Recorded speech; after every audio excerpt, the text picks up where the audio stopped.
World is a simulation, so you don't need to fear anything, you don't need to stress out about anything, and you don't need to be resentful or you don't need to be vengeful in your world, because everything is you pushed out. Everything that you consent to being true of your world is happening to you right now. And if you are vengeful and spiteful and you're holding on to traumas from the past, not knowing that these things are actually happening to you for your benefit, then you are only staying in that world. Okay?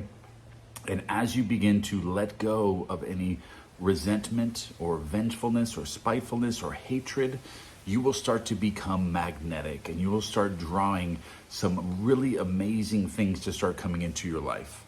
You start changing the methods of your mindset. The mindset that you've been programmed with now, you need to release that, because the world is a simulation. Everything is coming from your own imagination and everything that you consent to being true. So as soon as you start changing your mindset and your assumptions and your states of consciousness, your world has to change with that. Spread love, man. All right, buckle up for this one. We're going deep into some pretty wild ideas today. Let me tell you, this guy, Elmer, he throws out this concept that we're all basically living in a simulation. Oh, yeah, I've heard of this guy. He's got some pretty out there stuff. Yeah, and what's even crazier, he says he actually used this whole simulation idea to completely turn his life around. That's what really grabbed my attention, too. He went from, like, struggling with negativity in prison to being able to manifest his desires. It's pretty remarkable. It is, it is. He doesn't just, talk about it theoretically. He really ties it to his own life, his own experiences. So I guess to start us off, what exactly does Elmer mean when he says reality is a simulation?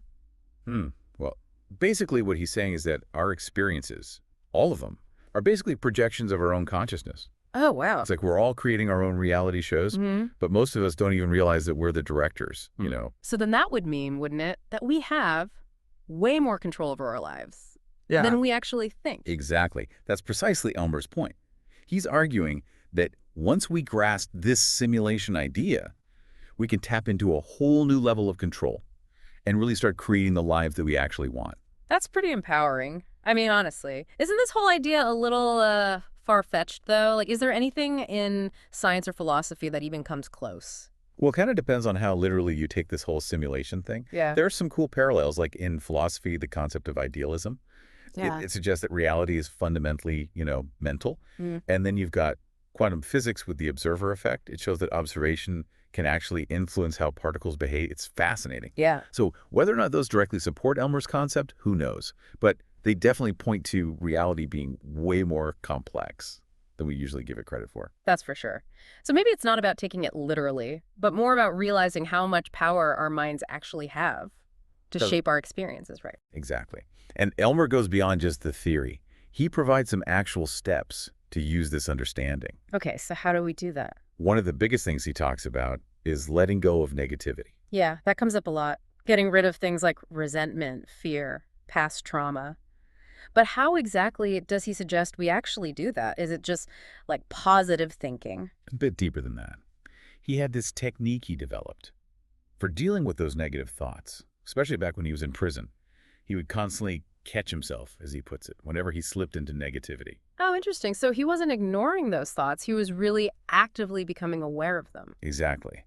And as soon as he'd identify a negative thought, boom, he'd immediately shift gears and visualize what he wanted his future to look like. So it's not just wishful thinking. It's really deliberate, conscious effort. Exactly, yeah. It's not about pretending everything is perfect Right. or denying the negative stuff, Yeah. but being aware of it and then choosing to focus elsewhere. Precisely. And this is where this whole simulation idea gets practical. If our thoughts are basically projecting our reality, then learning to control those thoughts, that becomes crucial. So it's kind of like we're all wearing these virtual reality headsets, and we can choose what we want to see. Great analogy. The key is to figure out what we're already projecting, like all those unconscious beliefs and habits that shape our experience, without us even realizing it. Oh, yeah, for sure. If we're constantly fixated on negative thoughts, it's like being stuck in a horror movie, right? Yeah, you got to switch the channel to something a little more uplifting.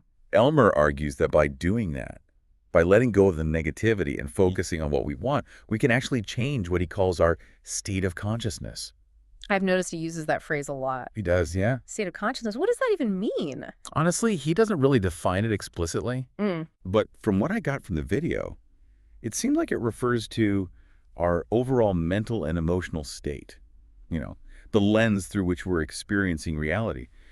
And he's convinced that changing that state of consciousness is the key to creating real, lasting change in our lives. Okay, I'm starting to see how this all fits together. He's basically saying, if we can change our state of consciousness by ditching the negativity, we can actually change our reality, or at least how we experience it. Exactly. And this is where it gets really interesting. He claims that if we constantly visualize the things we want, as if they're happening right now, we can actually pull them into our lives, almost like reprogramming the simulation to give us what we want. That sounds a lot like the law of attraction, right? Totally. Like attracts, like that whole idea, focus on positive vibes, you'll get positive experiences. So is Elmer saying the law of attraction works because we're all in this simulation? He doesn't explicitly connect the two. He's more focused on how we can actually do it. Like how we can change our state of consciousness and manifest our desires, the practical stuff. Well, I'm definitely hooked. His story is pretty compelling, especially considering he did all of this while he was in prison. It's incredible, right? He didn't have all the self-help books and gurus we have now. He had to figure it out on his own. He did. Relied on his own inner strength. That's powerful stuff. I mean, even if his whole simulation thing seems a little out there at first, there's definitely something to be learned from it. It reminds us that we might have way more power to shape our reality than we usually think. Absolutely. Yeah. And that's exactly what we're going to dig into even more. In the next part of our deep dive, we'll look at the specific techniques Elmer used to change his state of consciousness and make his desires a reality. And we'll talk about how those techniques can apply to anyone's life. I'm ready for it. Let's jump right back in. Welcome back, folks. We're diving even deeper into Elmer O Locker Jr.'s ideas on reality as a simulation, and specifically we're focusing on the practical side of his teachings, like how to actually use this stuff. Right, because it's one thing to talk about the theory, but he actually gives concrete techniques for shifting our consciousness. Yeah. And manifesting our desires, which I think is really cool. It is. It's not just about positive thinking, right? He goes way deeper than that. Oh, absolutely. One technique that really stood out to me was this idea of falling asleep with the feeling of having already achieved what you want. Oh, yeah, I remember that. It's about really embodying that feeling, not just intellectually understanding it. So it's like imprinting that feeling, that state of being, onto your subconscious, right? Exactly. And he says if you do this consistently, it eventually becomes your permanent state of consciousness. Okay, this idea of permanent state, I'm not totally clear on what he means by that. Yeah, it's a bit ambiguous. But from what I gathered from the video, it's like a state of being where you're so aligned with your desires that you're not even consciously trying to manifest them anymore. They just become your reality. Oh, It's like shifting from wanting to having. That's a pretty powerful concept. But is that even possible for the average person? I mean, Elmer was in prison. He had a lot of time to focus on this stuff. Can people with busy lives really achieve that kind of transformation? That's a good question. And Elmer actually acknowledges that it took him 8.5 years to fully reprogram his mind. He talks about constantly having to catch himself slipping back into negative thinking and then consciously redirect his focus. Wow, 8.5 years. It's like rewiring your brain, Yeah. Yeah, so it takes serious dedication and discipline. I'm curious about this catching himself technique. How does that actually work? Did he give any examples? He didn't get into too much detail, but he basically described it as constant self-monitoring. Like whenever he felt a negative thought or emotion coming up, he'd immediately acknowledge it and then consciously shift his attention to something positive, usually visualizing his desired future. So it's about actively choosing your thoughts instead of letting them control you. Exactly. That makes a lot of sense to me. And this idea of responsibility is really important in Elmer's approach. It's not about blaming external circumstances or other people for your problems. Right. It's about recognizing that you have the power to choose your thoughts and shape your reality, even when things are tough. I see how that connects back to the whole simulation idea. If we're projecting our consciousness to create our experiences, then becoming aware of our thoughts and choosing them is like taking control of the projector. Like, Perfect analogy. It's like we're all directing our own movies. yeah. But most of us are doing it unconsciously. Elmer's teaching us how to become conscious directors, to choose the scenes we want to see in our lives. That really helps me understand how we can be both the creators and the experiencers of our reality. It's empowering, but also a little bit scary. If we're in control, then we're responsible for what we create. Absolutely. It's a double-edged sword for sure. But I think that's what makes Elmer's message so interesting. He's not offering some quick fix or a way to avoid responsibility. He's challenging us to really step into our power and become conscious architects of our own lives. Which is not always easy. He talked about how challenging it was to stay positive in prison, surrounded by so much negativity. He really stressed the importance of surrounding yourself with positive influences to help shift your consciousness. Right, and that's something we can all benefit from. Whether we're in prison or not, it's about creating a supportive environment that helps us grow and stay aligned with the reality we want. So it's not just about our individual efforts, it's also about the people and the environment we choose. That's where things like community and mentorship come in, which Elmer didn't really have in prison. Right. But today, we have so many more options. Online communities, courses, books, podcasts. It's amazing. It is. We have so many resources to support us on this journey. It's about leveraging those resources to make things a little easier, to accelerate our growth. It's like we're standing on the shoulders of those who came before us, learning from their experiences, and using their wisdom to create something even better for ourselves. But Elmer also had that word of caution, didn't he? Be careful what you wish for. And he wasn't just talking about material things. No, he was talking about something much deeper. He was saying that when you create this permanent state of consciousness, you essentially become a different person. You might even lose sight of who you were before. So it's not a decision to be taken lightly. Exactly. It's important to choose wisely what you want to manifest. Make sure it aligns with your values and your true self. So it's about being intentional with your desires and making sure they're coming from a place of integrity. Exactly. Aligning your inner world with your outer world. Creating a reality that truly reflects who you are at your core. So it's not just about getting what you want, but about becoming the kind of person who can fully experience and appreciate those things. That's where the real magic is. It's not about manipulating the universe. It's about transforming yourself. That's beautifully put. It's about growth and evolution, not just material gain. It's about the journey, not just the destination. So we've covered the techniques, the challenges, and the potential rewards of seeing reality as a simulation.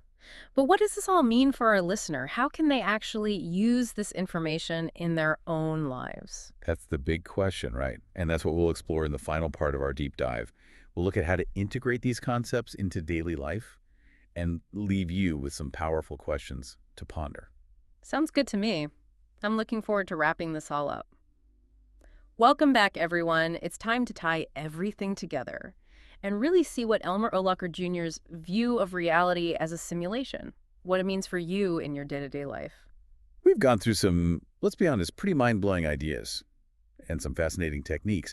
But now let's get practical. How can you actually start using this stuff? It seems like the first thing, if we're going by what Elmer taught, is simply becoming aware, right? Recognizing that our thoughts, our beliefs, they have this huge impact on our reality, and not just in some abstract way, but in a real tangible way. That's it.